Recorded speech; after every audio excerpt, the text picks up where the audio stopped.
প্রকৃতির কোলে এক নিঃশব্দ সকালে শুরু হয় এক প্রাচীন কৌশলের পুনর্জাগরণ।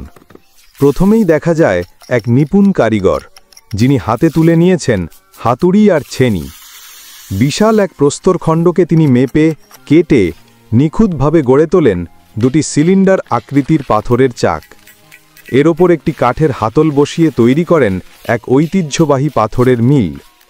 এরপর মাটিতে পাথরের স্তম্ভের ওপর তা বসিয়ে পানি দিয়ে ধুয়ে নেন, যেন শুরু হয় নতুন যাত্রা।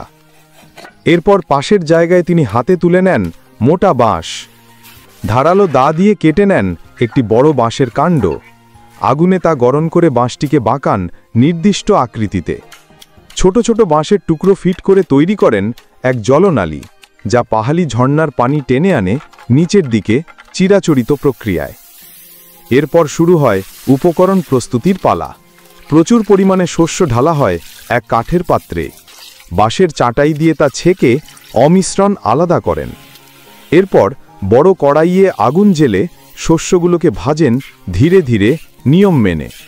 ভাজা হলে তা ঠান্ডা করার জন্য ছড়িয়ে দেন বাঁশের চাটাইয়ে। শেষ ধাপে সেই ভাজা শস্য ঢালা হয় সদ্য বানানো পাথরের মিলে। কাঠের হাতল ঘুরিয়ে ঘুরিয়ে তা গুঁড়ো করেন তিনি। পাশে রাখা পাত্রে সেই গুঁড়ো সংগ্রহ করে তাতে পানি মিশিয়ে কড়াইয়ে রান্না শুরু হয়। ধীরে ধীরে তৈরি হয় ঘন মিশ্রণ, তার মধ্যে দেওয়া হয় তেল। চলছে নাড়াচাড়া। ঐতিহ্যের স্বাদ যেন ধোঁয়ার মাঝে উঠে আসে।